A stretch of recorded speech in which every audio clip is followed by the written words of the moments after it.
अगर हमें लग रहा है कि पितरों का भाव या दोष है तो प्रयास करना, जब अग्नि छोड़ो, कागा का भोजन दो, गौ माता का भोजन दो, या ब्राह्मण संत साधु गुरुजन को भोजन, तो जल की मात्रा अवश्य रखें। बिना जल के सुख का अनुभव नहीं। करुणा करता है शिव, कृपा करता है देवाधिदेव महादेव, उसको पहचान। उसमें क्या करना चाहिए? अपने पितरों के उद्धार के लिए कुछ ना कुछ करना चाहिए।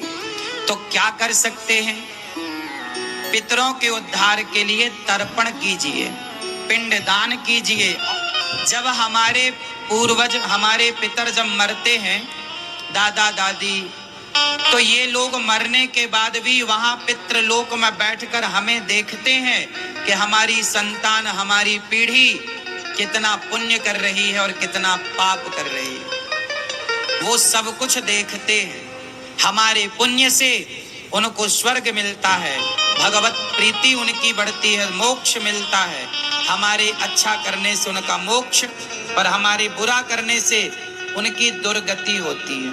इसलिए आप चाहें तो भागवत जी के पोथी पाठ करा सकते हैं। और मेरा बहुओं से निवेदन है, बेटियों से निवेदन है, माताओं से निवेदन है, मान लो आपको कोई ब्राह्मण देवता ने कहा कि आपके यहाँ पितृदोष है, आपको कह दिया कि पितृदोष है, तो आपको घबराना नहीं है कि महाराज जी मुझे क्या करना पड़ेगा। पितृदोष है, एक चावल का दाना घर में से लीजिए, हथेली पर रखिए, पानी का जो मटका होता है, हंडा होता है, पानी का जो मटका है, हंडा है, जहां पर रसोई घर में तुम पानी रखते हो, उस हंडे के पास में, मटके के पास में उस चावल के दाने को लेकर जाइए। अपने पितरों का स्मरण कर स्वधा स्वधा स्वधा स्वधा स्वधा 5 बार बोलकर शंकर भगवान के शिवलिंग पर, तुम्हारे घर में शिवलिंग हो तो घर में, और अगर मंदिर में शिवलिंग हो तो मंदिर में, उस चावल के दाने को चढ़ा दीजिए। कैसा भी पितृदोष होगा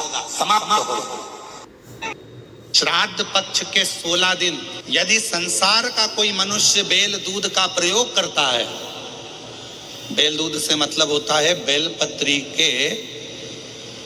बेलपत्र के ये मध्य भाग जो होता है, बेलपत्री की जो नीचे की 2 पत्तियां जो होती है, ये 2 पत्तियां जो बेलपत्री की होती है, इस बेलपत्री की दोनों पत्तियों को शिवलिंग पर जब आप रखते हैं, शिवलिंग पर रखने के बाद में आपके हाथ में जो कटोरी में दूध है, वो दूध इन दोनों पत्तियों पर, ये पितरों के भाव से, पितृ पित्राणी के भाव से, आप दोनों पत्तियों पर बेल दूध को अगर समर्पित कर रहे हैं, बेलपत्र समर्पित करने के बाद थोड़ी सी कटोरी में अगर गौमाता का दूध है, और ये दोनों पत्तियों पर अगर आप अपने गोत्र से दूध चढ़ा रहे हैं, तो संसार में ऐसा कोई व्यक्ति नहीं है जिसके ऊपर पितृदोष लग जाए, पितृदोष समाप्त हो। श्री शिवाय नमस्तुभ्यम साथियों, इसी तरह से और भी उपायों से संबंधित वीडियो को देखने के लिए आप चैनल को जरूर सब्सक्राइब कर दीजिए। बेल दूध का मतलब ये है, पहले बेलपत्री शिवलिंग पर अर्पण करें, फिर जो 2 पत्तियां रहती है, उन दोनों पत्तियों पर, साइड की दोनों पत्तियों पर दूध चढ़ाने से